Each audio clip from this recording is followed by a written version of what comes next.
Think about it. Can football help solve Ghana's economic problems? That is our top question for today as we seek solutions to the ritual of economic instability in our country. We have all the experts here for that conversation, plus, of course, your views. Tell you what else we're doing. We'll tell you how jollof rice is struggling for a place on the dining table as it becomes increasingly expensive to prepare the meal. Plus, how much Chinese can you speak? Ni hao ma. Today is International Chinese Day, and to mark the day, we're going to be hearing from some very, very interesting guests indeed. Stay with us for that and more on your very favorite, The Pulse. My name is Kojo Yankson. Thank you for sharing your afternoon with me. Let's get started. Disturbing details are emerging regarding how parts of President Akufo-Addo's own garden at Chibi was allegedly destroyed by illegal miners in search of gold. This is contained in a report authored by former Environment Minister Professor Frimpong Boateng. Now, Prof. Boateng alleges he had to actually dispatch a bulldozer and an excavator to restore the vegetation cover at the president's residence. There is pressure mounting on government and the security agencies to take action on the report. John Jinapo is ranking member of Parliament's Mines and Energy Committee. All right, now we'll bring you those details later. My colleague Elton Brobe joins us right now with details from the report and what it reveals about the president's garden. Elton, thank you for your time this afternoon. Let's talk about the cousin of the president, Gabi Asare Ochre Darko, whose name has come up in this report as well. Give us the context here. Right. So, yesterday, I think we started a discussion on this matter, and Gabi's name appears in the report by Professor Frimpong Boateng. Now, according to Professor Frimpong Boateng, whilst in the process of raiding the forest reserves of, illegal miners, they came across a mining company that was, mining deeply in one of the forest reserves in the eastern region. The name of this company is called Heritage Mining. So he said that when they confronted them, the mining company was able to produce a license that only entitles them to explore for gold in that reserve. And so they wanted to understand why the license they had only allowed them to explore, but rather they were mining in the forest. And according to Professor Frimpong Boateng, the company officials who were then in the process of mining could not offer any tangible explanation. Indeed, one of them excused them. And whilst interacting with the others, he gave instruction to the police officers to seize the mining equipment. And then he got a call from Gabi Asare Ochre Darko, who is cousin to President Akufo-Addo. Now, he did not explain the conversation that took place between the two of them, only to conclude that Gabi asked him to allow the mining company to continue with its operations. Now, he described it as very shocking. And I'm becoming of somebody who is very close to the president. So he went to the president and then made a report to the president about the conduct of Gabi Asare Ochre Darko and asked the president to, investigate the matter. The response he got from President Akufo-Addo was that he was going to look into the matter. And that's how the matter ended as it relates to Gabi Asare Ochre Darko. His claim in the document is that the company, Heritage Mining, did not have a mining license as of that time, but was only given a license to go into the forest reserve and explore for gold. Successful, then they will go back to the Minerals Commission and then request for mining license to operate. But when they met them at the forest reserve, they were already mining. Now, Gabi has a response to this matter. I don't know whether we can go into that. Do we have Gabi's response? Why don't we? Okay, we will be playing that. We don't have it ready at the moment. So Gabi this morning, gave us a response. In fact, first of all, he admits that he made a call to Professor Frimpong Boateng whilst they were in the process of enforcing the no mining in a forest reserve. Now, here's the stake. It says the mining company is a client to his law firm, Africa Legal Associates. And the mining company's operations were in the hands of a lawyer who works in his law firm. So this lawyer comes to him, and then the discussion was that their client, Heritage Mining, was facing resistance from the Inter-Ministerial Committee against illegal mining in the operational area. And so he asked Gabi to intervene. So Gabi said he called Professor Frimpong Boateng and then told him that the people you've asked them to stop operations, they have all the requisite permits to undertake mining. And for that reason, whatever they were doing in the forest reserve did not amount to illegal mining. Professor Frimpong Boateng's response was that, fair enough, but what they produced so far entitles them to explore, but they are rather mining. And he said that this was the conversation, and that's how the matter ended. His argument is that it is shocking that a private conversation between Professor Frimpong Boateng and a lawyer who was only seeking to understand the circumstances under which his client's mining operations had been halted will find expression in the document that is seeking to portray him as somebody who worked to frustrate the effort of Professor Frimpong Boateng from carrying out a duty assigned him by President Akufo-Addo. So this is Gabi's, reaction to the matter in question. Right. Now let's move into the president's back garden, where it appears galamsey was going on until Professor Frimpong Boateng was alerted. Give us the detail. Exactly, and again, he goes on to say that whilst in Accra, he received a call from a national security operative that somebody, he described this person as the regional youth organizer of the MPP in the Asian region. Right. And this regional youth organizer of the MPP in the Asian region was involved in illegal mining in a place quite close to the residence of President Akufo-Addo, Achebi, which is the president's hometown in the Eastern region. He said he sent some people to go and verify the information, and the report was that the information was credible. Now, when he went there, the miner had actually degraded part of the president's garden in the president's residence at Achebi in the Eastern region, unknown to the president. So he had to arrange for a bulldozer and an excavator to go and reclaim the land and to restore the vegetative cover of this property belonging to the number one gentleman of the land, the president, who had given directive that illegal mining should not continue. Right. We're going to reestablish the connection with Elton Broby so that we can get the rest of that narrative. But so far, so surprising, since the president himself was in the vanguard, leading the fight against galamsey and had put his own presidency on the line. It does appear to be quite a remarkable detail that his own garden was being mined for gold. I believe we have Elton. Have we reconnected with Elton?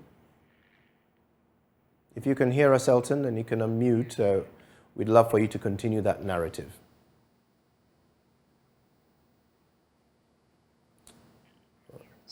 This miner had undertaken what Professor Frimpong Boateng describes in the document as illegal mining, and had the audacity to mine in the compound of the president, who had given directive against the continuous operation of illegal mining across every part of the country. So he explains the extent of which the president directive was disregarded in this manner. He said this exemplifies the extent to which people disregarded the directive of the president against illegal mining. But through his intervention, they were able to get some excavator to restore the degraded land, and then also the vegetative cover. There's also an allegation against Kojo Yankson, and then just some few minutes ago, Kojo Yankson has responded to this allegation.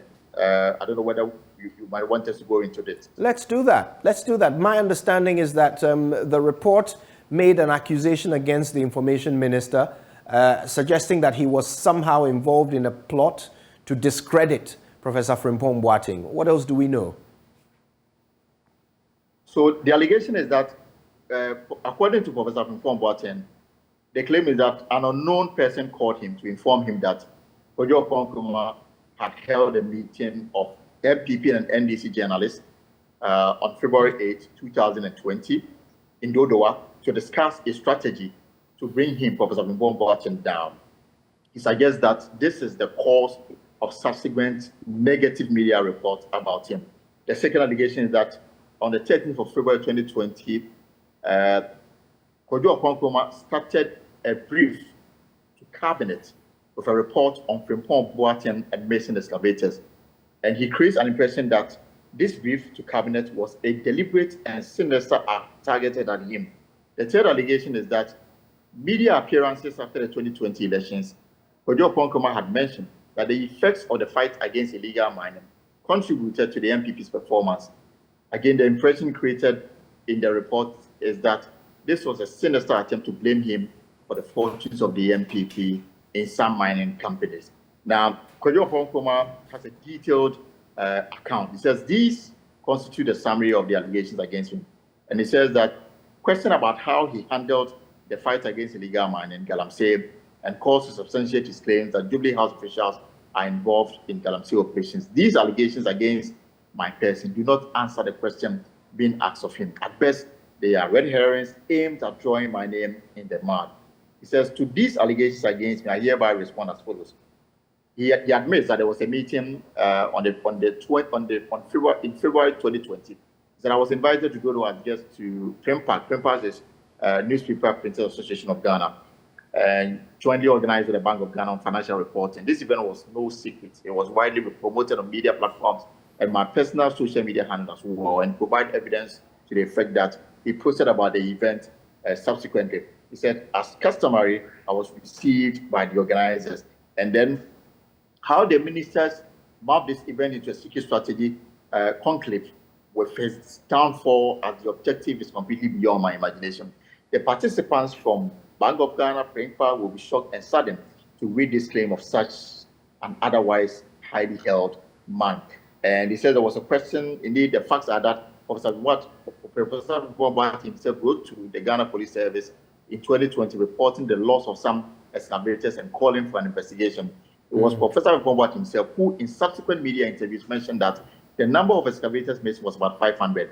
And he says again, in 2020 February, it was Professor Boateng himself who, at Parliament House, during interviews on the State of the Nation address, engaged in exchanging with the media about the said excavators and promised that they will be recovered. For the record, these are matters that occasioned the media report about Professor Boateng and the said excavators, and he could never have been the source of this information. He ended by saying, I have nothing but great admiration for Professor public spirited works as an inspirational citizen. I feel gravely offended over the false claim he has made and the hurtful conclusion he has sought to exert about me, precisely because of the great esteem in which I've heard him. I trust that in the coming months and years, he will reflect deeply upon his own actions and comments which have led to these challenges. He should kindly leave me out of his personal fight. I am utterly disappointed, but I forgive him. Fascinating. Now, the former Member of Parliament for Mansong Kwanta also came up for mention. What's his deal? So Professor Frimpong Boateng, exemplified as somebody who abused his office. Now, a little background about this, Albert Kwam, is that he's a former member of Mansong Kwanta. Now, Albert Kwam has a background in mining and reclamation. In fact, even as we speak, he's at the final stage of his PhD in mining and reclamation. So in 2017, when the government won power, he was then a sitting member of parliament. Now, when President Akufo-Addo declared the war against illegal mining, my information is that he was among few technocrats within the MPP who had so much knowledge about the mining industry and how best government can, monetize it and also find alternative livelihood for those who are involved in illegal mining. So he was consulted and he was tasked to put together a document that will be the basis of which government would deal with the issue of illegal mining and also propose ways to ensure that those who will be affected will be taken care of economically. He tells me in an interview we had this morning that document is what formed the basis for the fight against illegal mining. It was that same document that Professor Mpomboate used in the fight against illegal mining. Based on this, he was appointed to the board of the Minerals Commission. Now, the allegation against him by Professor Mpomboate is that he used his position to sell off concessions in his area, Manson-Kwata. And this is a very mineral-rich community in the Ashanti region. If you go there, you will find so many legal mining operations there. And on the other side, illegal mining operations also going on in Manson-Kwata. He says it's not true and that he's not sold any mining concession in his constituency. He says, when he was a board member of Minerals Commission, there were occasions where the work of the Interministerial Committee was discussed, and he always had a goal with Professor Mpomboate on some of the strategies they had adopted. And so he has documents to prove that he was not involved. He has documents also to prove about the kind of discussions that went on at the board level and how some people in government were neck deep in illegal mining, and he promises to share on Newsfile tomorrow. Now, this is a rather big one. Senior journalist Abdul Malik Kweku Bakun also made an appearance in this report. Tell us more. So Kweku Bakun's issue is about C&J. C&J is a mining company belonging to a Canadian, two individuals. And same as Heritage, Professor Mpomboate said that they met them in a forest reserve mining. So they seized their equipment, set some ablaze, and then actually recommended for the arrest of these individuals. He says he got a call from Kweku Bakun Jr., who told him that one of the people was actually a friend, one of these Canadians, and that the people, Kweku Bakun, in his own write-up on his Facebook page, says that he told Professor Mpomboate that the people were never involved in illegal mining, and he had documents to prove that. So Professor Mpomboate says that Kweku Bakun then prevailed upon him for a meeting between himself and officials of C&J mining, and he said that he was not personally part of this meeting. Professor Mpomboate's conclusion is that when he refused the offer from Malik Kweku Bakun Jr. to allow for a truce and to allow C&J mining company to go on with their work, the next day, the Proceeding Guide newspaper, Kweku Bakun is a co-publisher, started stories that maligned him, that impugned on his integrity, that even created an impression that he, as chairman of the Interministerial Committee, was actually doing illegal mining. And he's produced some of the newspaper publications in this document to the Chief of Staff. Now, Kweku Bakun, in the write-up, admitted that some of the media reportage may not have be the best. And he said that as co-publisher of the Proceeding Guide newspaper, he was ready and willing to offer an apology. Or better so, if Professor Mpomboate feels strongly that he's been maligned, the Media Commission is there for him to seek redress or write a rejoinder, or better still go to court. So that was the crux of it, and that at no point did he try to interfere in the work of the Interministerial Committee. So there's been allegation, there's been some admittance of the meeting or some, back behind the scenes conversation. But what we are seeing is some denying it outright, that what they are being accused of doing didn't happen, even though there may have been some overtures, there have been some meetings here and there. We went to see Professor Mpomboate. We've tried to reach him. He says that he's now a subject of investigation before the police investigation department, and he's going through investigation. So he wouldn't be fair on his part to now disclosing things he's telling the police in the public domain. Right. But he said that he's the one who authored it. He's not taking anything out, and he's not adding anything. Whatever is written represents what happened during his time as chair of the committee. Let me ask you on the Kweku Bakun issue. I mean, exactly how far did the senior journalist go in his admission that perhaps some of his publications were not the best? Did he actually admit that he was incorrect in characterizing Prof. Mpomboate as a person engaged in galamsey? So what Kwakuba, let me just quote what he says. He said he had no direct editorial or operational involvement in the publication by his newspaper. However, as co-publisher of the paper, I have responsibility. He further asked that he simply called the minister to arrange meetings for managers of the said company, C&J Mining Company. He admits that he indeed told the minister that he was friends with one of the owners and that they were engaged in legal mining and will be providing documents to prove this once they meet him. He says that he was never part of this meeting.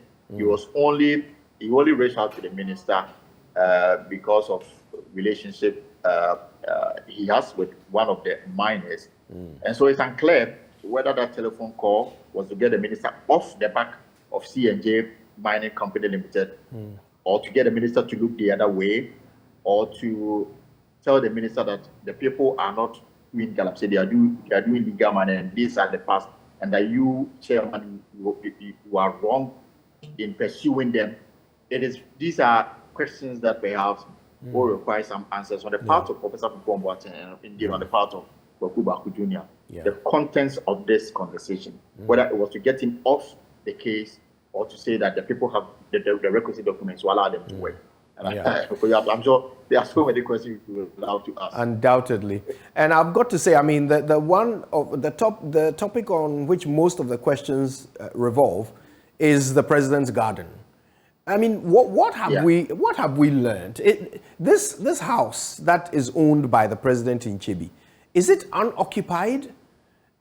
Is it conceivable that the president's house could be, the site of an illegal mining operation without the president's knowledge? I can't be categorical that the house is occupied or unoccupied. In fact, as presidential correspondent, I remember that in 2017, when we accompanied the president to vote in his constituency at Chebi, after voting, we went to the residence. But I think lunch had been arranged for the president, some supporters of the party, and as it's quite a very large compound. The house is not so big, but at least about 5-acre land. Yeah, that's how big the house, with a lot of trees, the president's, station with trees and gardening and all those issues. So you will find a lot of that. In fact, the house, I think, if I'm not mistaken, the house shares wall with residents of Honorable Atachian. So quite a very large area. But what I can't say for sure is whether it's occupied or unoccupied. So the only few times that we've gone to Chibo with the president, we usually go there for lunch and then we'll return to Accra. It is possible that there may not be so many people living in the house. That is how come. But to the extent that this galamsey had the audacity and the infantry to do or to mine in a place of the commander-in-chief of the Ghana Armed Forces, the president of the republic, with all the powers and the resources at his disposal. This person has no regard for the person in whom property is mining gold, and he will go ahead and mine and destroy the vegetation cover of their house. I think you are right when you characterize the effrontery that somebody would have to do such a thing. I suppose that raises the question, how did he get away with it? Because we don't have any records that any person was prosecuted for this, do we? No, we don't have any record. In fact, the name is mentioned. In fact, Professor Boba described him as the youth organizer of the MPP in the Eastern region. And he mentions the name as well. And he said that he reported this matter was reported to him by one of the bodyguards of the president. And I want to assume that the bodyguard may have whispered into the ears of the president about. Well, that is an interesting detail. When he got the information. That is an interesting detail. That's what Professor. So allegedly, he got the information from one of the bodyguards of the president. Yes, exactly. And that this person also works with national security. That this is what is going on. You need to have your men come here and check and quickly do something about it. When he got there, He was shocked at the scale of the destruction to the property of the president. And then he quickly organized an excavator and a bulldozer to restore the degraded land. But he doesn't say what happened to this person, whether the matter was reported. But there are several occasions in the document he says that I met the president, I told him what was going on. The president says you will look into it, and then no response came. This is such an interesting document. And of course, all these allegations are subject to investigation, which, as we are made to understand, the president has called for investigations following the accusation that Professor Frimpong Boateng made that there are people at the presidency involved in illegal mining. Now, as part of the response to that investigation, this document was provided by Professor Frimpong Boateng. Do we know at all how seriously or otherwise the authorities are taking this document? So this is a 2021 document. So it is safe to say that all that is contained in this document may have happened between 2017 and 2020. So this document was presented to the Chief of Staff right after President Akufo-Addo assumed office for the second term. On the first directive came from the Chief of Staff, and the letter dated 17th of February 2021. The Chief of Staff directed him, Professor Frimpong Boateng, to update her office on the work of the Interministerial Committee on Mining, and then to offer solutions to how to deal with it. Because by that time, Professor Frimpong Boateng was going out of government. So they more like a handover notes, if you like. And so Professor Frimpong Boateng followed up and then gave this report in February, March. Within a month, he had put together all of the pictures, the satellite images of the degraded forests across the country where mining is taking place and all that. And then he gave it to them.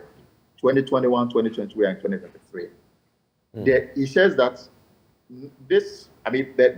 most of the documents we find are, described as confidential. So clearly, it was a matter between him and the person who asked him to put together this document. The only reason why he's come out to confirm is that he's not the one who leaked this document. Whoever leaked it, we should investigate between the Chief of Staff office and where he first heard it. He says when he first heard it on Kevin Taylor's program, and he realized that most of the things in the document had been distorted on that particular program. So he was then forced to come out and say that this is my report, but the aspects that are being discussed is not part of what I wrote. This is what, according to him, forced him to now bring out what he wrote to the Chief of Staff, and that is what has become a subject of this intense debate across the country. Has there been any indication from the Chief of Staff's office about what action they took once they received this document in 2021? Well, most of the people who are mentioned are still at post. So, as for action, it will not be fair to say that perhaps not much has been done about this. There are a lot of people who've been mentioned in the document that are still at post. Illegal mining is still ongoing, but in some of the areas, there are people who've been mentioned. They work at the Jubilee House. They wake up every morning. They go to work. But there's somebody who's been mentioned whose office at the Jubilee House is about 10 steps from the office of the Chief of Staff. 10 steps in the Chief of Staff office. So it's safe to say that he works in the Chief of Staff Secretariat. Somebody she probably sees every day. That person is still at post. So in terms of the investigation, maybe it's still ongoing. Maybe the only investigation we know so far about illegal mining as it relates to somebody close to government is the one that is being pursued by the Office of the Special Prosecutor against Charles Bissiou. And even that one, the frustration that is going on in terms of the Office of the Special Prosecutor getting them to appear in court. So apart from that, there is none, absolutely. Unless the presidency can say that this is what we've done. Professor Frimpong Boateng's allegations were directed to the CID. Right. Maybe the CID may have invited other people who will be mentioned in this document. We don't know yet. So we can assume that the CID is looking into everybody who has been mentioned. Or maybe they are all at post because they've been cleared. We don't know. But we will continue to seek information. And Elton, it's always a pleasure to have you walk us through some of these very fascinating details. We appreciate your time. You're welcome. Okay, let's do something else, all right? Work on major road infrastructure projects across the country have been suspended. According to JoyNews sources, contractors are awaiting the outcome of government's domestic debt restructuring program to inform their next action. Now, the situation is creating anxiety, frustration, and anger among some road users here in Accra. JoyNews' Aborivijana Emefa Itiamwa Eli visited the Nungwa Interchange project site and reports the current state of the road is causing lots of inconvenience for both motorists and other users. There's a lot more in her report. Vice President Dr. Mahmoud Bawumia cut the sword for the construction in 2020. Information available to JoyNews indicates that the project was initially scheduled for commissioning in April 2023. Well, with the absence of construction equipment, machines, and contractors on site, the April deadline is obviously not feasible.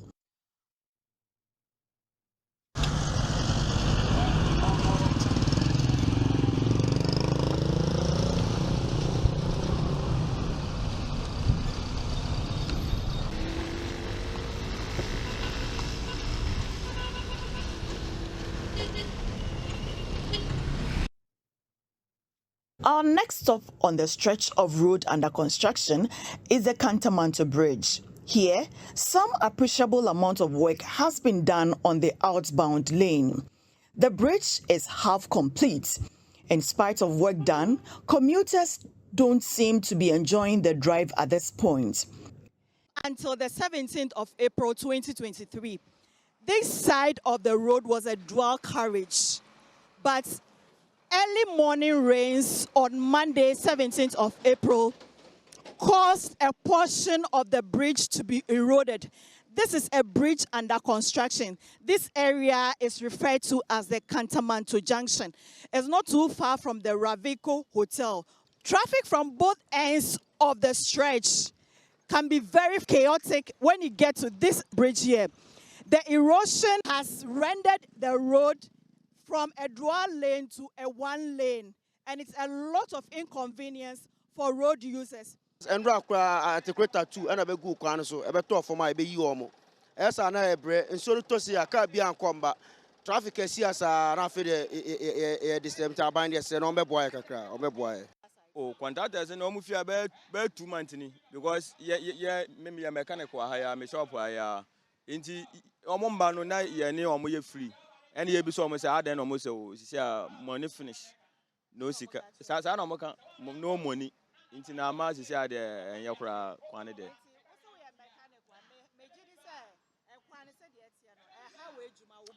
Oh, it was a young shop on Annie, into a car and so because of all my block, and I can't me for anything. Quana day, you and Ama, your workers, no. So when you move your flower, car for phone to me, Rao.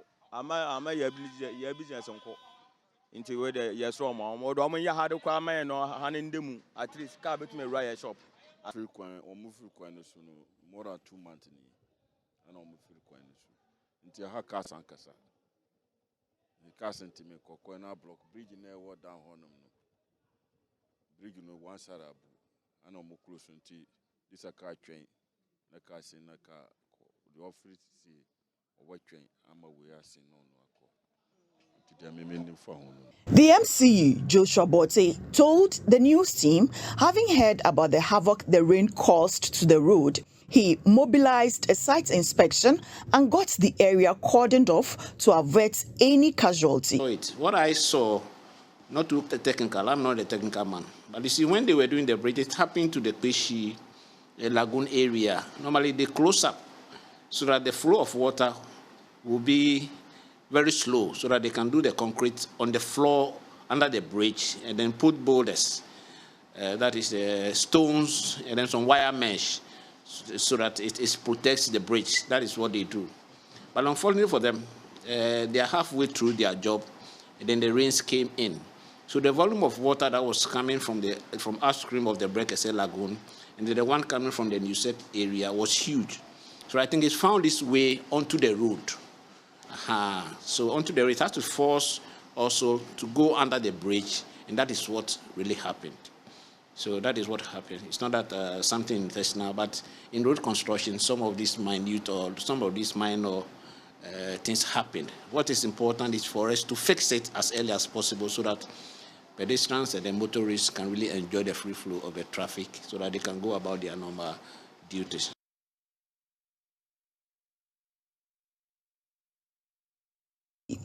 Another area of major concern to road users is the outbound lane between the Nungwa Secondary School and Nungwa C5 Junction. The area is yet to be asphalted after the granite works were completed. Whenever it rains, the entire stretch gets flooded, risking the movement of both residents and pedestrians. Traffic always builds up on the inbound lane, causing lots of stress for both drivers and passengers caught up in that traffic between C5 and the Nungwa Senior High School Junction.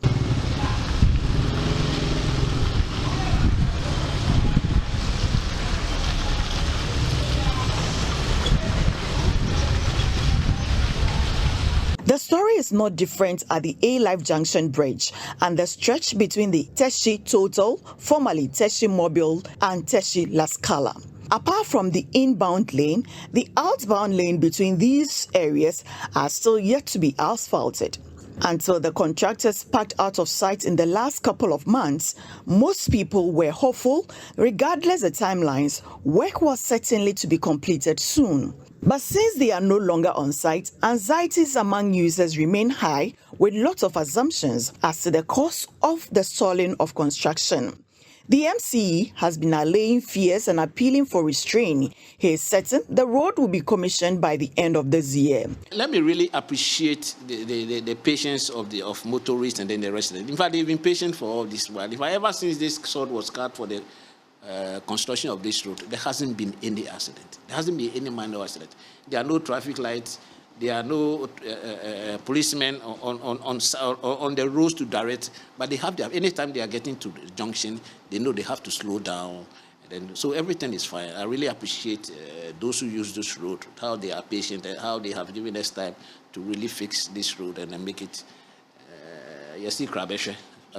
So I really appreciate them, and I want to give them hope that very soon His Excellency the President will come to cut sword to commission this project because it's been on his side. In fact, the commissioning was supposed to happen in April this year, but I think it has been pushed to August or September. So very soon, we're left with the Katamanton Bridge, the Kweshi Bridge, the Lejokuku one, that is the Melcombe area, has been fixed already. The two have been done. So we are left with about two.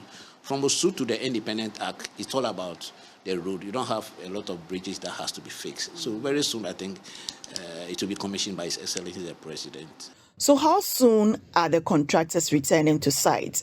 And why has work stalled? Well, it's going to start 100% as early as possible. What happened? Why? As early. I wouldn't know too much about that unless you speak to the minister himself or the urban roads director. They have the facts that I don't have. But I'm here. Whatever happens, in whatever situation I find myself, I have to fix it before I give them a call for them to come. I'm here. Before they come, I should be able to fix the problem before that. So they will know a lot about why work is stalled for some time. But I'm sure by the end of May, they will come back. They'll come back. I believe with God it is possible to come back to fix it.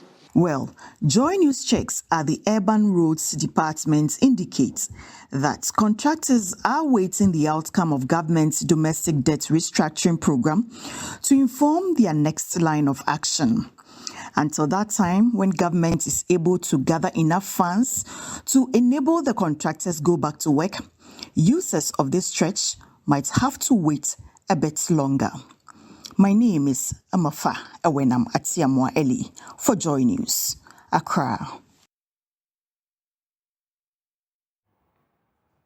Fascinating report there by Regina. All right then. So when we come back, an important question requires an answer here. We're a football-loving nation, but could we use that as a ramp to elevate ourselves out of economic crisis? Let's find out when we come back.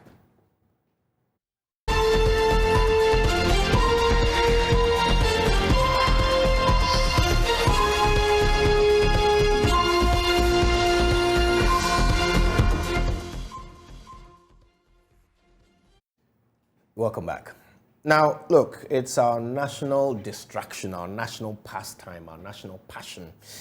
But it would appear that perhaps there is an opportunity for Ghana to use football as a tool to solve its economic problems. Football has been a significant force in shaping the economics of many countries around the world, and the English Premier League is a perfect example of this. The league has not only created many young millionaires, but has also spurred the growth of many businesses that have contributed to the British economy. Ghana has a rich footballing history, and with the right approach, the country could possibly use football to transform its economy. Today, we're going to explore how Ghana can leverage the beautiful game to create jobs, stimulate economic growth, and promote social development. We have all the experts you could possibly wish for to help us break this all down, okay? Now, I'll introduce our guest in a moment, but first, let's bring in our very own Isaac Kofi Ajay. He's our data analyst. He's got all the numbers from the JoyNews research desk, and I'm already curious. There are people who have just tuned in because they heard football. They perhaps don't pay as much attention to the economy. So maybe you can draw that link for us. What is the state of our economy at the moment? For which reason we are looking for options to boost it, including football? Right. So if you talk about Ghana's economic problem, and the first thing that comes to mind is our deficit, where we are a country that we spend so much but generate less. And even when we are generating, we are actually spending in areas that are not growth-oriented. So, for instance, if you compare Ghana's GDP to our debt stock at the moment, you can't have a country like Ghana with a GDP of 610 billion Ghana cedis and a debt stock of 576 billion. If you do the difference, it's just around 20 billion or 30 billion difference. So you ask yourself, I am able to generate 610, but my debt stock is around 576 billion cedis. Now, the next thing you also have to talk about is, as a country, if you look at 2023, for instance, we are hoping to generate close to 143 billion Ghana cedis. Compare this to our debt stock, and you see that there's this huge variance between how much we are willing to, going to generate in 2023 and then our debt stock. But one, surprising thing is I want us to show that, pie chart on the screen for our viewers to really understand the problem we find ourselves in. Right. So just look at this chart. This is Ghana's, a pie for 2023 in terms of revenue. Now, with this pie that we're talking about, if you are generating 143 billion Ghana cedis, Kojo, and we are paying workers 45 billion, compensation of workers 45 billion, then we pay interest on our debts, loans that we've taken, not even the principal or amortization. It's around 53 billion. Now, talk about arrears clearance. It's around 14 billion Ghana cedis. Amortization itself this year is projected to hit 22 billion Ghana cedis. So just look at the pie. It simply means that if you take away compensation of employees, interest payments, arrears clearance, amortization, we are just left with about 10 billion cedis to spend on all other things.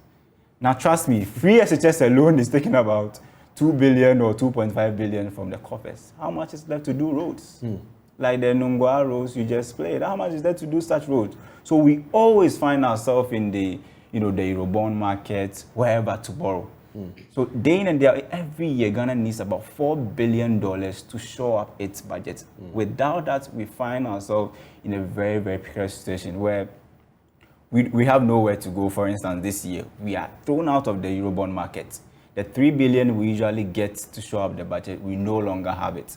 It was in the domestic market that we're getting the, the CD-denominated bonds to actually help pay, salaries and all that. Now we've done restructuring. Nobody's willing to be in that market. Even in the Treasury bill, security, where we wanted to still attract people, so we decided to raise the T-bill rate to about 31%. People got attracted. They were buying T-bills. Now, do you know where the rate's around 18 or 19%? More or less like an indirect haircut for those who decided to go in there. So Ghana's situation has always been structural, fiscal, and monetary, where at every point in time, we don't print dollars. That's the first thing we have to look at. We don't print dollars. But we owe dollars. We owe dollars. We owe in dollars, actually. So we don't print dollars. And day in and day out, we need dollars to do, crude oil, refined crude imports. So if you look at this year, for instance, we need about $5 billion to make sure that the country has refined crude for all operation at all levels. We need some monies to procure, pharmaceuticals. And what we are generating, although may be enough, but we end up using it to pay, interest payments on loans. But how can you be a country where you actually get about 5 billion from gold, some 4 billion from, let's say, oil and other places, and cocoa, and then you are paying interest payments on your debt alone as about $1.5 billion. You ask yourself, then you are in a very, bad situation where right after paying all these loans, you don't have any other thing left.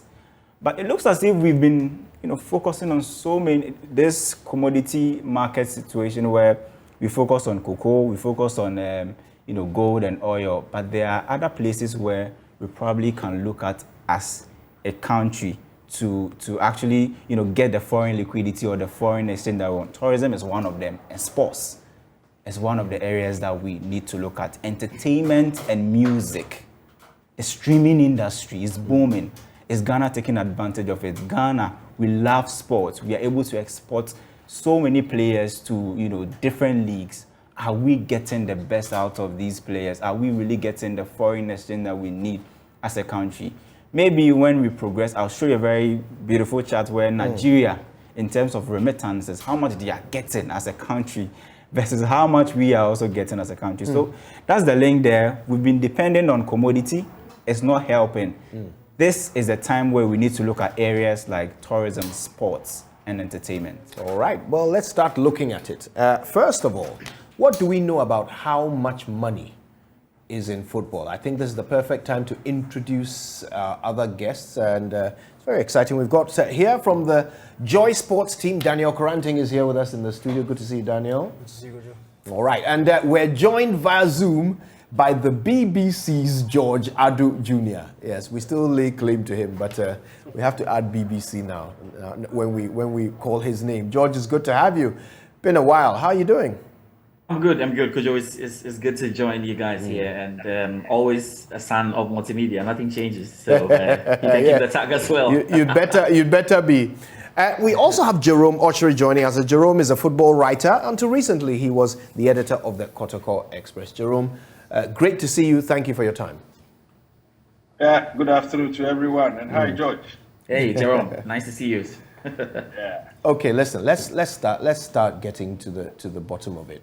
Should we start with you, Kofi? Do you have any numbers by way of the performance of football in our economy? Probably let's look at expectation of players, how we export players from Ghana to other places. Yeah. But before we even look at Africa, I want us to look on the globe. Look at the top 5 countries that really export players from their place of origin to other places. Brazil is number 1. If you can show that chart. Yeah, they export about 1,219, and this is from the CIES Football Observatory. Okay. Brazil is number 1, followed by France, 978. Then we have Argentina, 815. England, 525. You ask yourself, why are English exporting players? They usually go to Scotland. So, and there's also Germany, about 441. If you look at Africa, the top 5 countries, we are in there. That tells us that we have, that sort of opportunity to leverage on. Right. Nigeria is around 334, people that they actually export every year. Now, this is as of May 2022. Ghana, we exported 293 players to, different leagues and confederations. Ivory Coast followed with the 3rd position, 208. There's Senegal, 192, and Cameroon around 131. Now, you cannot really draw that direct link between football and remittance because of the graph I'm coming to show. But I feel there is some sort of indirect correlation between your remittance as a country and the number of footballers you have in foreign lands. Right. Well, if you look at Nigeria, for instance, they are leading in Africa. If you hold other things constant, Nigeria is able to generate remittances alone about $20 billion every year. Yes, $20 billion every year. Compare Nigeria to Ghana. Ghana is generating about $4.2 billion remittance. Ivory Coast, 440 million. Senegal is about $2.6 billion, and Cameroon is about $430 million. So, remittance. So it means that if you're able to get these players to these foreign lands, England, the number one, destination for Ghanaian players is not in England or it's not even Europe. It's US. Of and course. Yes, and that's where we need the dollars. That's the emerging football market. And that's where we need the dollars.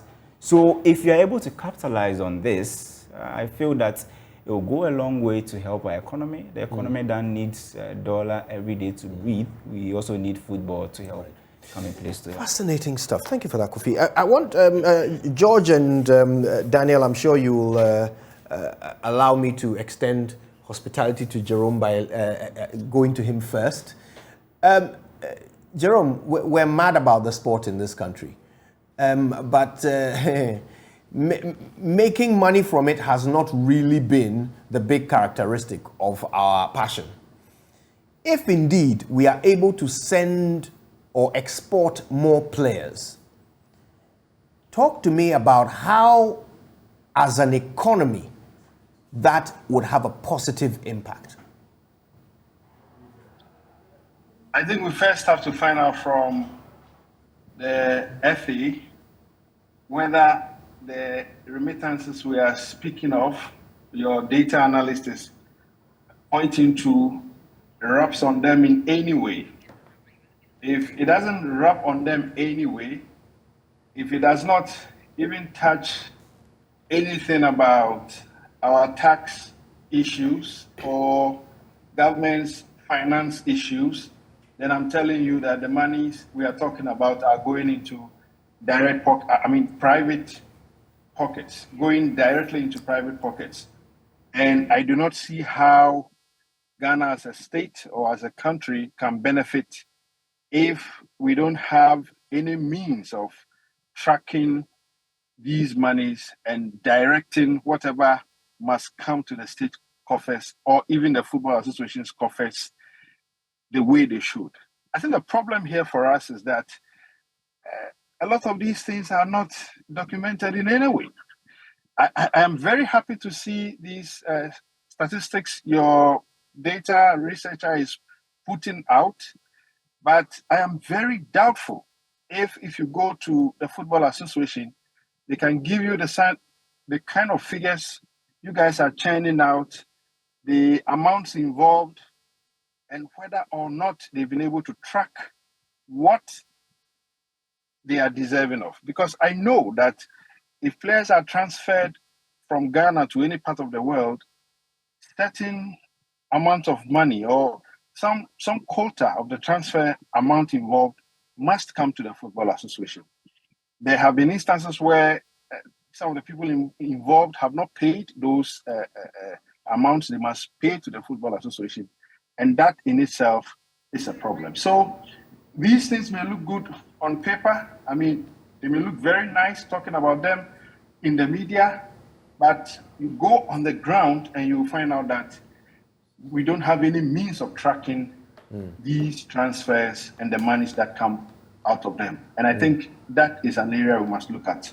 Absolutely important point there.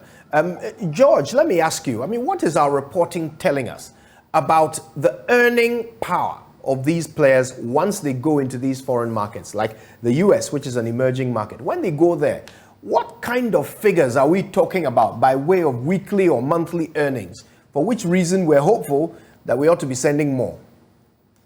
Yeah, I think before I answer that question, Jerome was just touching on it, and I'm very happy with all the analysis of the statistics, but I would also want us to keep in mind that it's not only the transfer of players, Absolutely. that will bring Ghana's economy some cash. It's also got to do with how properly set up we are to ensure we can get more players going in and coming out. And so we'd also have to pay attention to how much money, for instance, the Black Stars, who have been the flagship team, has made from tournaments, and how much of that money has been invested to ensure that we can raise more players to begin to chase the remittance, which is very important. For all the countries that you, especially with the global picture, for all the countries that you saw, they have all undergone a 10-year program, a 14-year program, a 9-year program, a 6-year program of huge investments and delicate planning to ensure that they are now at the reaping end. So I was just reading that, for instance, here in the United Kingdom, sports alone contributed £39 billion to the economy here. And that is not just about the number of English players that have moved to Scotland. It's about a franchise called the Premier League that has attracted so many eyes here in the sport. You can have tourism in the sport. You can have people who are willing to invest. So I just want to give us this open idea around how the football itself can bring us a lot more money than even the players, being transferred. Because the first thing is that your talent production line must be right intact. We have huge questions with it. And we don't seem to have a serious plan of investment. And it's not only about the Ghana Football Association. It's really about a huge effort from the government. We have seen what is happening in Morocco. And I just want to say this because I remember before we went to the World Cup, we went about how much money we were going to earn even if we were knocked out in the first round of the World Cup. We were knocked out of the group stages. The Ghana Football Association often have said that when they come back, the government take the money and it goes back into the coffers. But my issue is when we are going for a World Cup, for instance, we don't hear what the Ghana Football Association's plan is. So that when government takes the money, we can say, this plan was what the FA wanted to do it, and that goes out. So I'll directly come to your answer, Kojo. How much the players are earning is a little part of it, because our players are not earning a lot. If you look around, you'd say that the players who are in the top leagues, i.e., the English Premier League, top 5. Maybe you are playing in League R. How many of them do we have? Today we have one of our brightest stars, Joseph Pencil, is playing in Belgium. Yeah, we've got Salis playing in France. We don't have the big hitters. Our big hitters at the moment, Thomas Partey, yes, he's making the money, at Arsenal. But even with that, we don't seem to have the structures to ensure that we're bringing that money in. So I'm so worried about the way we are set up in itself to try to take advantage of it. For the monies that we will get because these players have gone, again, it will come down to our accounting and how truthful we are being to the cash that is coming in. And unfortunately, I don't think so. I think, for instance, the government is so interested in Black Stars because of how much they can get and the fact that they can squeeze the hands of the FA and push the money into the coffers, or it's huge money coming in that they can use for something else. When it comes to that delicate plan of how we want to make it, no. I don't think we're there, and it's really, really tattered at the moment.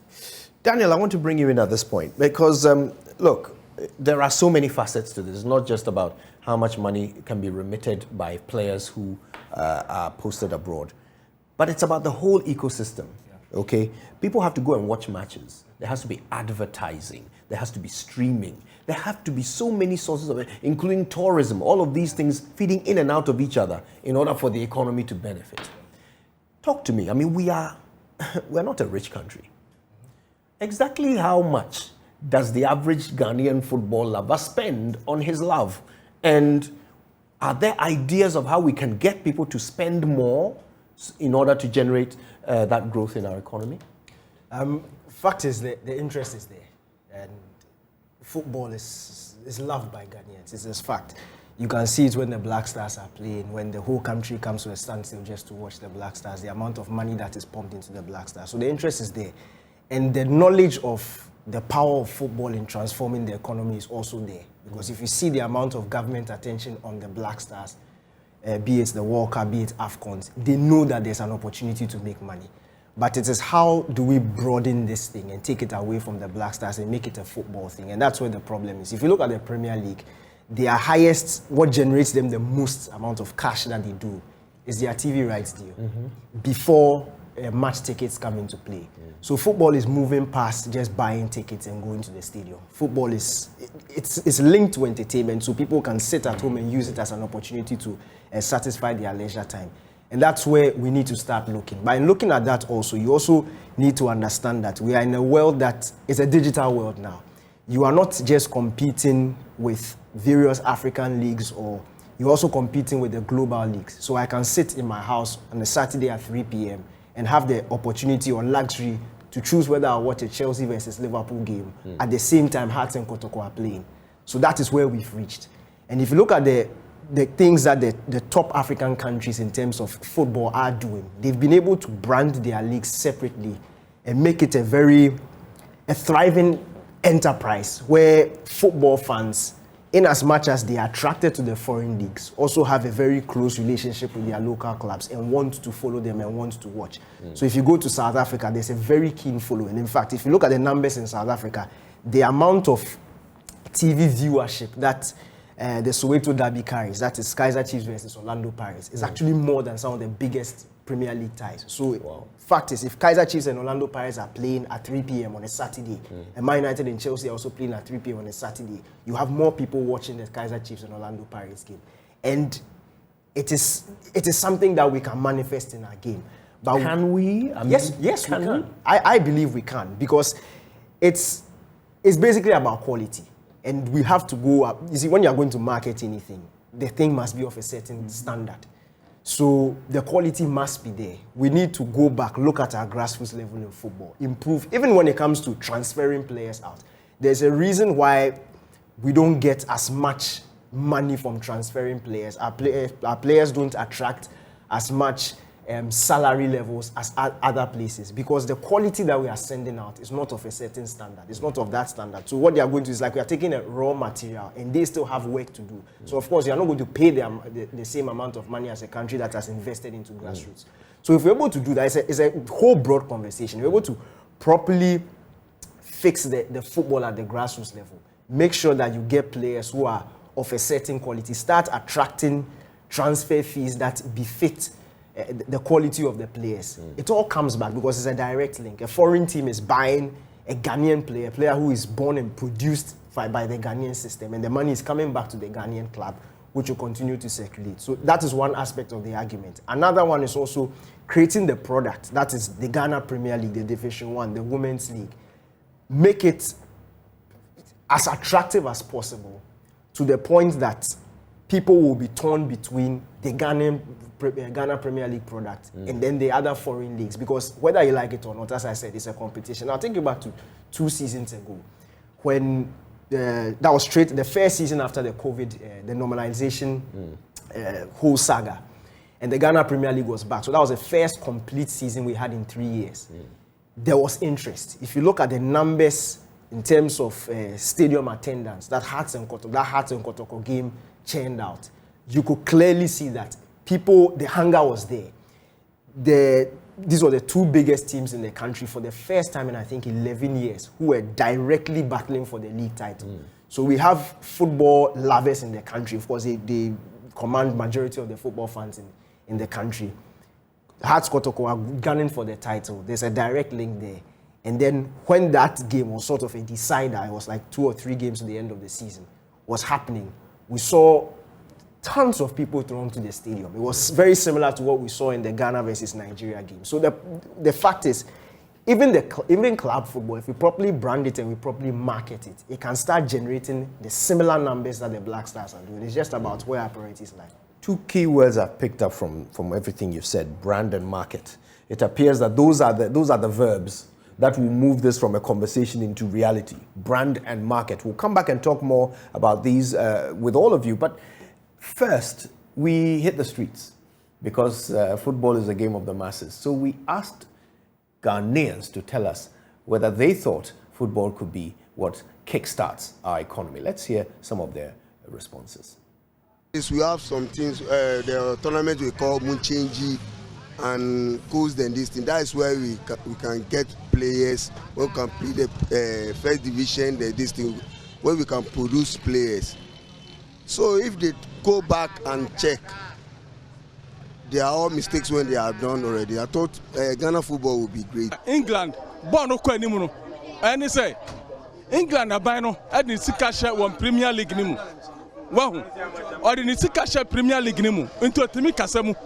Say player tenaha e bia years say menko anasa player we yes na yen ha no GF ni player oni ahodin bi o player biazo oni ahodin o team biazo because player we transfer but has 5 years but kotoko 5 years but Brasta no 5 years answer do akwa but England what me yan sa awodi ahodin bi ahye English football nim kura say won bo English football na say na the quality the won bo one national team no na Ghana ha entesa obi abesu say me ba no couple professional on no be hwefie or the $1,000 bar yes ka mu Ghana obebubu sign e ba ne echi be to say na that first ya ka se kotoko ne highs e gina park so na afi da ye ma no se pese hu ne sa bia mu dia first of all me emfa ne kore enye adwuma second my mu Africa ye pendro dro sem wahu enti se pese football no eye good na football etumi bona de na ekonanimu a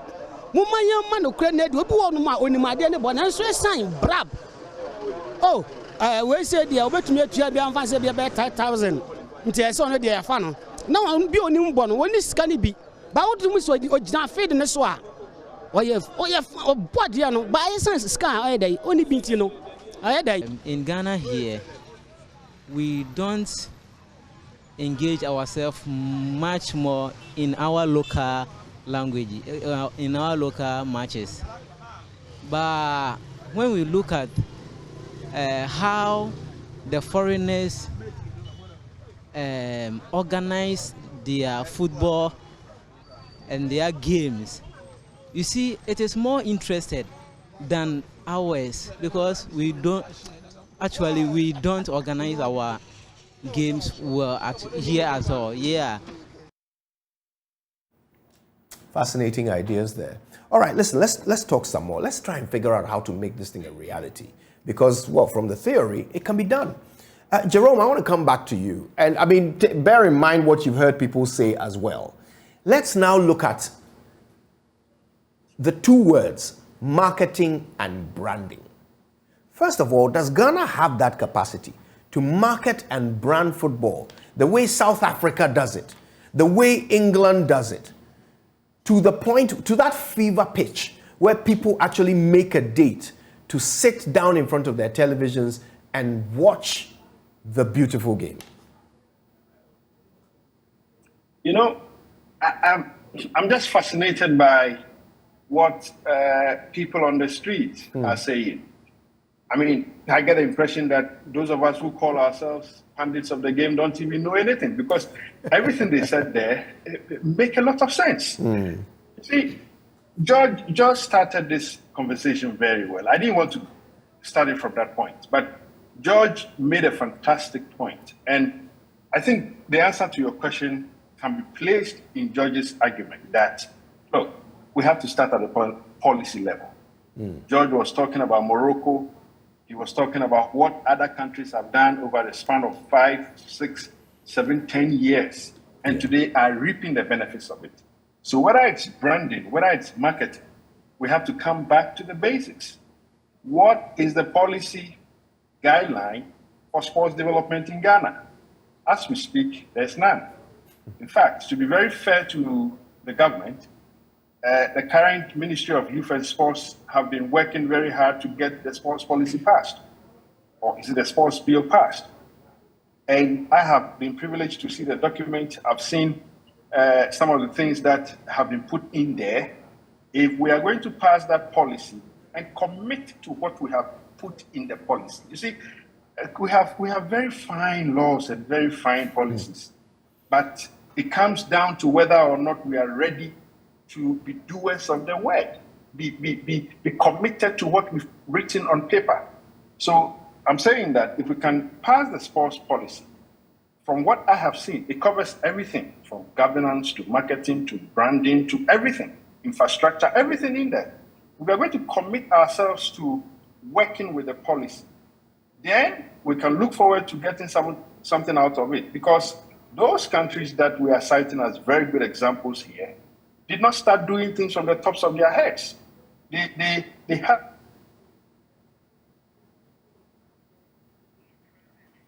Right. Let's see if we can.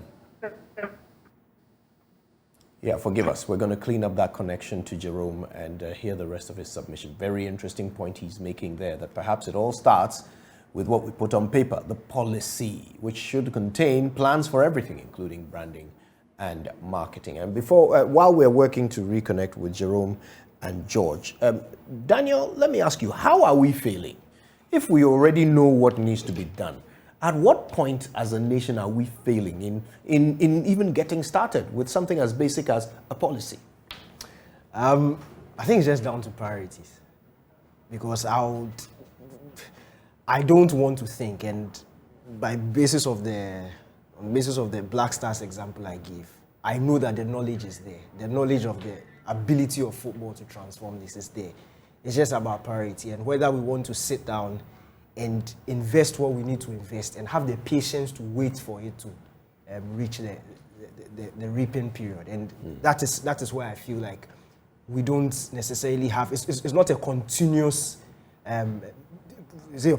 policy that we have, something that somebody will start. It's not the sort of thing that one government will start and see the end to it. It's a continuous thing. It needs to be collaborative. And that's why I feel like the disconnect is. If we're able to do that, the power of football is huge, because when you look at the countries that are doing it right, even the countries who started, I can see like 10, 15 years ago, we can see the clear, if you look at the documents that you gave, you look at the numbers that Ghana has as compared to the money they are generating, and look at what Senegal does as compared to the money they are generating. And you can just see, the Senegalese have gone back down. This is what, 4.2 billion that Ghana is generating. As against, it's almost half. Yeah. Almost half. But when you look at the Senegalese numbers, we are by far more than them. Yeah. Because Senegal in recent years have invested money into their grassroots. So the quality of players that are coming out of the Senegalese system are far better, far superior than the Ghanaians. It's not the talent, but it's the quality level, the football brain, the understanding. It's all an educational thing. And when you go out there, you are able to operate on the level that the Europeans are doing. So because they prioritize. Right? They've invested money there to make sure it happens. I think we've got Jerome back on the line. Jerome, you were making a very important point before we lost you. If you want to wrap that one up for us quickly. Yeah, so what I was saying was that from everything I have heard people on the street say, from everything we are saying on your platform, it is very clear. We know what to do, yet we are left with what is it that is going to guide us. And that's why I was making the point about the sports policy. If we can get that passed and then commit to doing whatever has been stated in the policy, a lot of our problems will be solved. Because on all levels, I don't think we are up to the standard to even reap anything from what we have. So let's get down to the basics, get the right things done. And you see, it's about commitment. Yeah. Let's commit to doing the right things. Only yesterday, I was making a point about the kind of pitches we play on. And someone at the FA was talking about the Japanese league and how supporters, for instance, clubs in the Japanese league must be community-based. And they made it, from what I was reading, it's more like a policy. If you are not community-based, you probably will not be allowed to compete in the J League. Here, it is like you can play on any surface as long as you qualify for the league. And that is a problem. Why not allow or limit ourselves to a few good pitches and play on those pitches to more or less improve on the quality of the pitches we see? Yeah. Rather than allowing just any team to play on any surface and at the end of the day, have the quality or the image of the league impaired by the kind of pitches we play on. So it's about what we know to be right and committing to doing those right things. And that uniformity would come if we had a policy that spelt it all out. George, yes. Clearly there's a lot of work to be done. So help me share the work. How much of this should be the responsibility of government? How much should be the responsibility of footballers? How much should be the responsibility of the fans? Where does everybody come in? And what should we all be doing from today? Well, for the fans, it's not difficult. When everything is set, they'll come on board. They have to see themselves in the product that you're building. So it is not for a joke, or it is not. You cannot be taken lightly that when Stoneboy has his annual program in Ashaiman, a lot of people are excited about it, and the Saka Park, they all go there because they can identify with the boy who grew up from Ashaiman and is a star today. Or Saturday went over to Tema, and the Tema guys who come over, or Aigbe Adam goes into the Volta region. There is a reason for that. Fancy Gadam can fill the Tamale Stadium, and there's a reason for the connection. At the moment, fans don't even see themselves in the product that we're building, and it's one of the things that we need to pay attention to. So for the fans, I think that once it's set, they will come. We have had Hearts versus Kotoko games at the Accra Sports Stadium, and they have not gone there.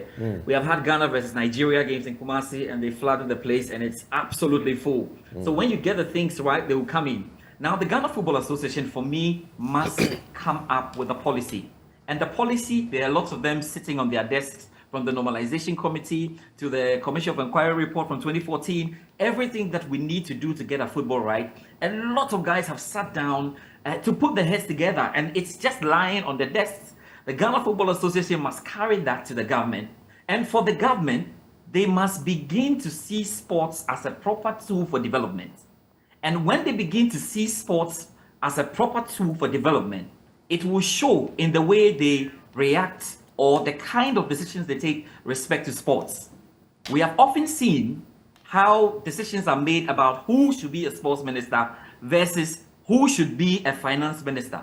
The government is more critical about who should be the finance minister, about who should be the health minister, than who should be the sports minister. If government is serious about it, they will take a proper decision, making sure that we don't just have an administrator, but we have somebody who knows how to use the tools of sports to change the economy. I think the government hasn't realized yet how much sports can save us from all these problems. We are just running about it. Government is just running about it and taking the advantage here, there, and getting some money here, there. But they have not really come to that realization that all these problems can be solved by sports. So I'll take it this way. And when it comes to the journalists, you have to keep on speaking the right things, and it's very, very important for us because, Kojo, I am not too happy sometimes. And look, I agree that the Black Stars should be a platform for all the top stars that we have, and so we can get players from all places. But you see, look at the amount of money that will go to clubs because they have been able to give a player to the Black Stars at the World Cup. It are things that should encourage us to understand that if we can sit down and begin today, it will help us. So the Ghana Football Association, speak about your policies, support yourself and begin to lead the way, speak to government, and the journalists will put government under pressure to get it to do. But if government can realize that sports is a wonderful tool for development, it will be easy for everybody. Then we'll have a president who comes up and says, I need this particular sports minister because we have to get this and this done. We have such a poor approach to getting infrastructure around the country. It was a beautiful idea only years ago under this government when we wanted to put up multi-sport centers around the country. But what did we do in the end?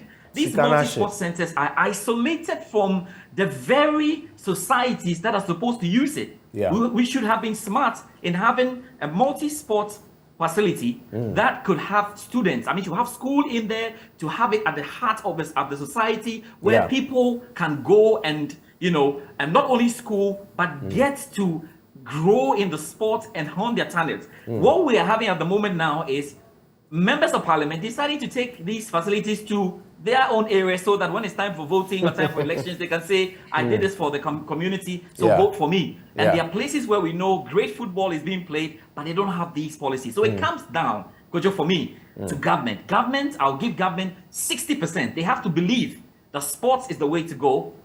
35% of it then to the Ghana Football Association with the policies going through, and the 5% we the fans will give it to you. There are no problems at all. If we are interested, we will come. If we see ourselves as part of the product, we will come. But if we don't see ourselves as part of the product, we will look for a place where we can identify And you see us going to the English Premier League because Thomas Partey is playing for us now. Because Jordan Ayew is playing. Look, Crystal Palace these days has fans in Ghana. Are you serious? Well, you know, we've come a long way. Even Swansea City has fans in Ghana. What are you talking Yes. about? Listen, George Adu Jr., BBC sports journalist, thank you so much for your time with us this afternoon. Always exciting to have you. Thanks so much to Jerome as well and to Daniel. Now, Kofi, I saved you for last because we started with numbers. I want us to end with numbers. Give me a number.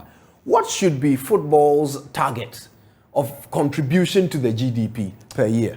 I think it should be around that of tourism, be around 1.6 or close to $2 billion every year. And we must make sure we get it. But here lies the case where every opportunity we are getting this year, we are using it to promote debt restructuring. We are not really doing the kind of branding we need. We are only branding our debt and how to make sure we reduce it. And in the next few years, we will rack up more debt. Mind you, it took about $5 billion from China between 2000 and 2019. $5 billion. Most of these loans were supposed to be used for sports, infrastructure. Where are they? Ghana, I am Obododo. Thank you both very much for your time with us this afternoon. Shall we talk about something else? Ghana's high food inflation rate has made the preparation of jollof for a household of 5 a headache. The dish is struggling to find a place on the dining table these days, as an average house of 5 requires at least 250 Ghana cedis to make the meal. This is contained in the SBM Intelligence Jollof Index report for the first quarter of 2023. Joining us on Zoom now is Kelechukwu Ogu with SBM Intelligence, who worked on this research. Kelechukwu, thank you for your time with us. Of course, you and your team have been looking at this index, the Jollof Index, which is quite indicative of issues around inflation and standard of living and disposable income. So it's clear that, with such a meal, which is so popular among families and individuals, which is available in almost every eatery, this is a very, very good index for determining exactly how affordable food is becoming. So tell us, what exactly went into the computation of this index? If you could unmute your microphone for us so we could hear you, Kelechukwu.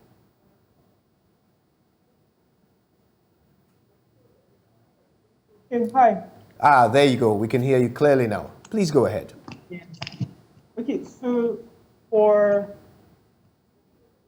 we looked at 2 countries, Nigeria and Ghana. For Ghana, we looked at Accra and Kumasi. So we looked at 2 cities, Accra and Kumasi. We're just doing this in Ghana for the first time, and we looked at what it will cost, like you said, to prepare a pot of jollof rice for a family of 5. We looked at seasoning, we looked at rice, we looked at onions, we looked at pepper, we looked at tomatoes, and salt. And so what we arrived at is that it will cost on an average $24.14 or around 280, 281 cedis for a family of 5 in Ghana to prepare a pot of jollof rice. And because Accra is an urban area, it showed that it's more expensive in Accra to prepare a pot of jollof rice than it is in Kumasi. I think the highest price we found was 294.5 cedis on average in Accra for February. It was 286 in March, but like I said, the average was about 281.10 cedis for March in both cities. So, I mean, did you find a significant difference between Ghana and Nigeria when it comes to the cost of preparing jollof for a family of 5? The difference is not so much. For Nigeria, it's a bit more expensive in Nigeria. So for January, it was $24.10 and we use dollars just for uniformity of prices. Yeah. So in Nigeria, in January, it was $24.10 dollars. It was $23.94 dollars in Ghana. But in February, astronomically increased for Ghana to 24.68, while for Nigeria, it came down. So yeah, Ghana, it was more expensive for Ghana in February. And then this last month, which is March, it was $24.14 in Ghana, and in Nigeria, I think it was 24.23. So if you look at that, it's only in February that it was more expensive to prepare a pot of jollof rice in Ghana than it was in Nigeria. But if you decided that you are not going to prepare it, if you decided that you are not going to prepare it at home and you wanted to go to a fast food joint to get it, it would have been more expensive to do that in Ghana than it would have been to do that in Nigeria. Clearly, yeah. Now, humans always adapt. So when things become expensive, we find alternatives. What alternatives are people exploring since the price seems to be going up for all the ingredients needed? So in Ghana, jollof rice is no longer a staple. It's seeming like it's no longer something that you can prepare on a daily basis. So people are looking for more carbohydrate or like less balanced meals than jollof rice that has like a lot of things in it. So people are looking at things like banku, or people are looking at things like fufu, and people are preparing jollof rice on only special occasions. And sometimes when they even do prepare jollof rice, they take out beef, they take out chicken, and they rather go for eggs. And so that's how people are adapting to the high cost in Ghana. This is some fascinating stuff. I've got to say a big thank you to you, Kelechukwu Ogu, with SBM Intelligence. Now, our very own Kofi obviously has been keeping an eye on numbers. And you have some insights into this study. First of all, I mean, let's talk about, because this is a great index for households and the affordability of food. So for the first quarter, let's look at how households have been handling the changing costs here. Well, it's interesting that in Ghana, if you want to prepare jollof for a family of 5, you need at least 250 Ghana cedis. You know, we're talking about this in the newsroom, and then people were like, you know, you need at least 300 cedis. And if you really want to prepare that, you know, that sort of jollof, not the other one, but the bougie jollof. The proper one. Exactly, the proper one. You need around 400 or 500 cedis to prepare for a family of 5. It is interesting, if you look at our food inflation data, for instance, it's been coming down right from January 2020. Yeah. And this seems to be in line with the jollof index that has been released by SBM Intelligence. Although food inflation is still very high, around 50%, you can see that because of the consecutive decline in the food inflation, jollof was expensive in February. In February, I think you needed at least 290 cedis to prepare a pot of jollof for a family of 5. Now in March, it has actually reduced significantly from I think 290 to now 250. At least you need 250 to prepare. It's also interesting that they had to interview some housewives and wives, ask them about how they are adapting, and Kelechukwu said it that, you know, now jollof is no longer becoming that dish you can easily prepare and put on at the dining table for people to consume. Now you need to prepare them during special occasions. And this is interesting because of high food prices. If you want to really prepare that sort of jollof you want, you need to buy so many things. We are doing some of the calculations. If you are buying oil, you are buying so many things. You need, you know, meat. You need so many things before you can put together that kind of jollof rice you need. So, interestingly, people are now opting for, you know, banku or ampesi or beans.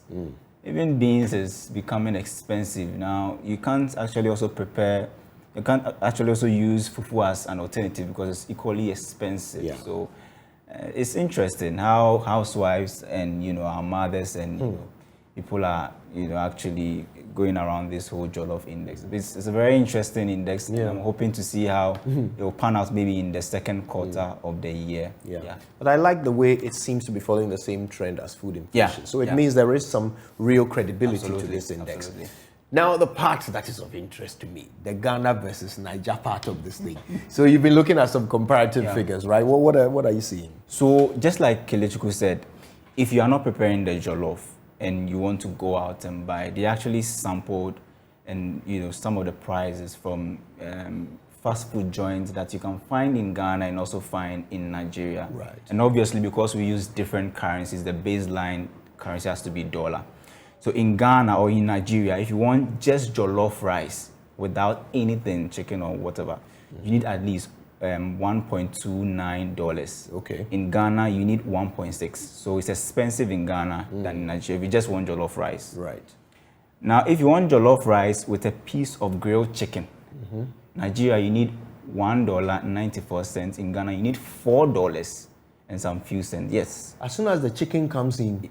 Exactly. It's about 4 times expensive in Ghana than it is in Nigeria. Whoa. Probably because of our exchange rate situation where and of course almost all chicken is important. Exactly. And if you also want maybe jollof with grilled chicken and drink, in Nigeria you need $2.91, but in Ghana you need 4 cedis 30 cents. So $4.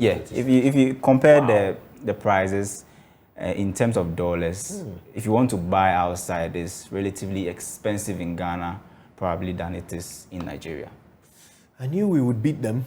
Kofi, thank you so much. That was enlightening. All right, we've got more to do. Let's get to it. Now, according to one local official, actually, let me tell you this story from the beginning. Dozens of people, including civilian defense volunteers, were killed in recent attacks by suspected jihadists in Burkina Faso near the Togolese and Ghanaian borders. According to one local official, the attack took place in a village in Biktu on Tuesday, where dozens of volunteer militia and civilians were killed. We can now speak to Nasara Zuradam Parfait, who we will be speaking to in Ouagadougou to learn a bit more about the story when we come back from this very short break. So grab yourself a cup of tea. Let's meet here in a few minutes.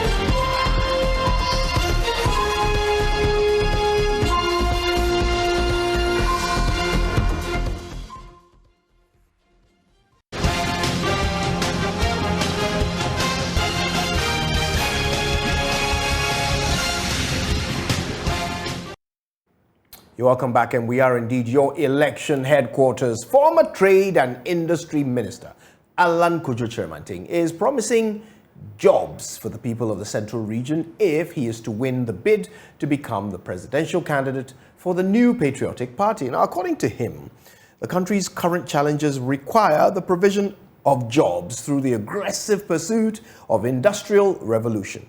He was addressing the Omanhin of the Ugwa traditional area, Osaber Makwisata II, in Cape Coast. There's a bit more in this report. The former Trade Minister and MPP's presidential hopeful, Alan Kojo Yankson, told the Omanhin of the Ugwa traditional area he came to seek his blessings ahead of the contest and implored them to pray for him as he takes that giant step towards governing the country. Delegates walk out to Abbey. In the Nanan more delegates. Now, for Casa, one and none more delegates, what I say.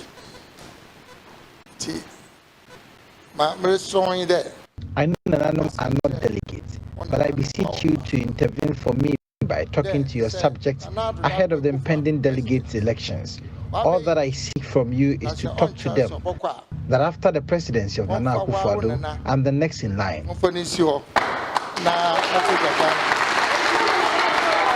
Mr. Chemantin assured he will work assiduously to provide jobs and increase the industrial drive of the country.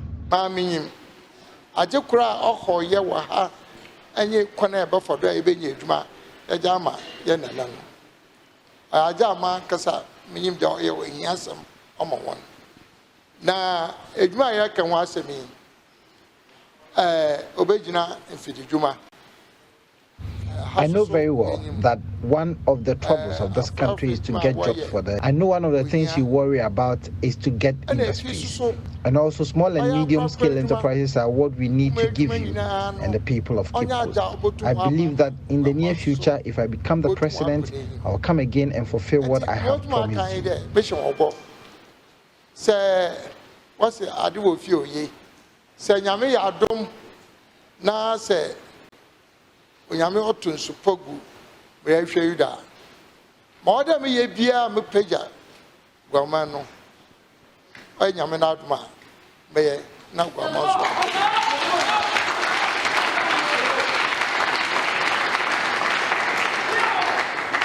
And tell you,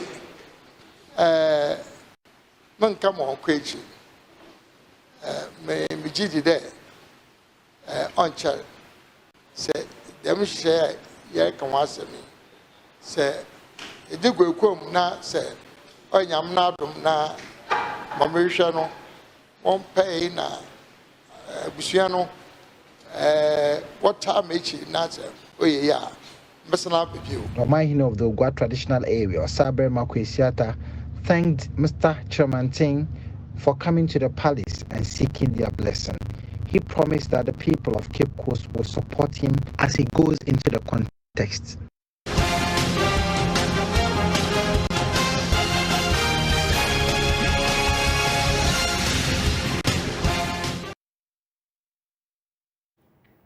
Now, the management of the Cape Coast Technical University has discounted claims that the university's council chairman, Professor Harold Amunu Kofi, is engaged in acts that are counterproductive to the development of the university.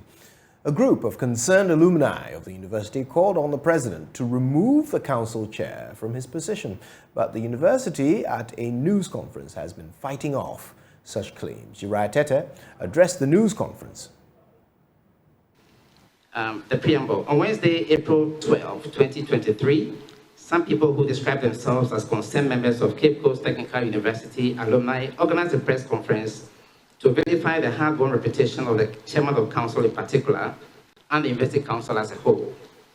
The action of the group, which appears to have been originated by some staff of the university, is tantamount to bringing the name of the university into disrepute. The press conference appeared to have been born out of frustration of some of the reconstitution of the governing council.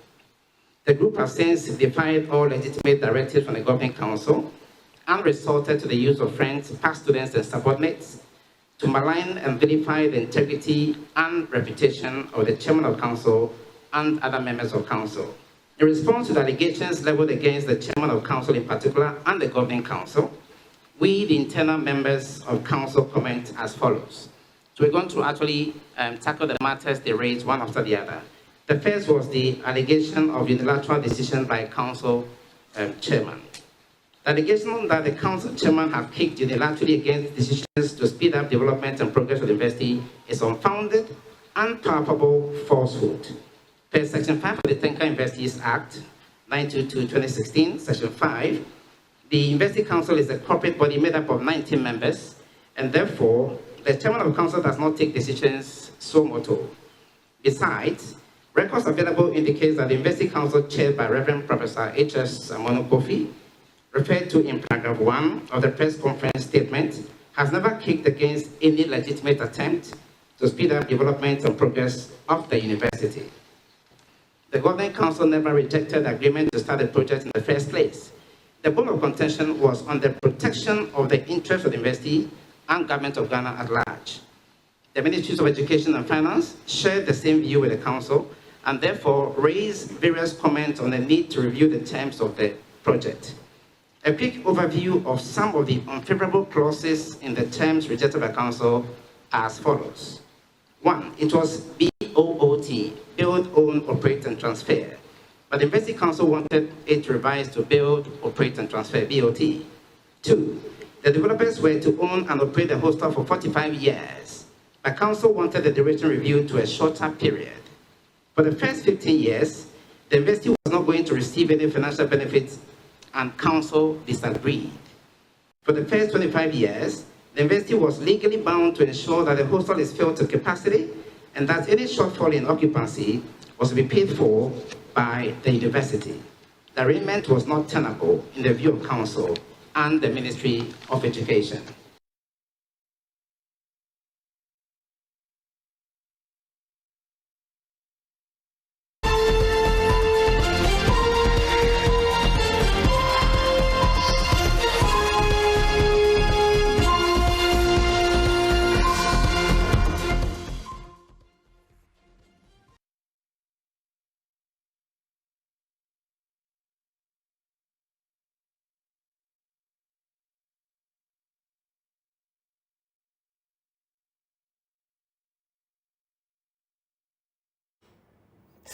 All right, now today is International Chinese Language Day, and to mark the day, the Confucius Institute at the University of Ghana has organized a forum for students studying the language and culture to showcase their talent.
Anyway, while they're having fun, let's also pay a bit of attention to the director of the Confucius Institute, Professor Josephine Jahine Kwashe, who wants Ghanaian youth to study the language. And here's her reason why. I think more and more institutions of both at the basic level and the secondary, tertiary level should incorporate Chinese in their curriculum. So you can imagine if a child starts studying Chinese from the primary school through to the tertiary level, they will be very proficient and they will be able to take up opportunities here in Ghana as well as in China. For instance, to enjoy Chinese government scholarships, one is expected to attain a certain level of proficiency in Chinese. So there are a lot of benefits, for and motivation for learning. So now you know. Now, the registrar at the University of Ghana, Mrs. Amelia Ajay-Mensah, says there's an increasing number of people who have an interest in studying the Chinese language.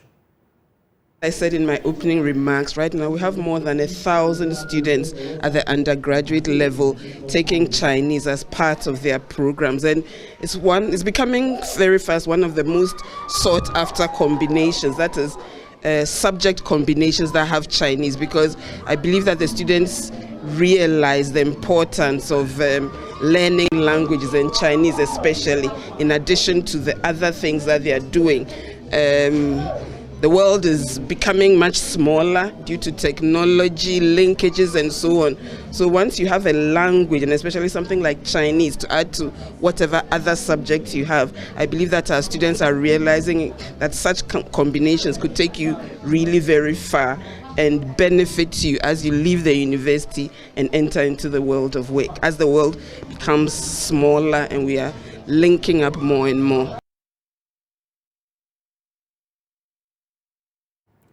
And I can't think of a better note on which to wrap our show for today. And in fact, for the week, it's been a pleasure to spend the afternoons with you. But please don't forget, the best stories are still on myjoyonline.com. Go check them out and stay with this station for the duration. We're back with even more on the Pulse next week. But until then, have a wonderful weekend. And as the Chinese would say, 再见.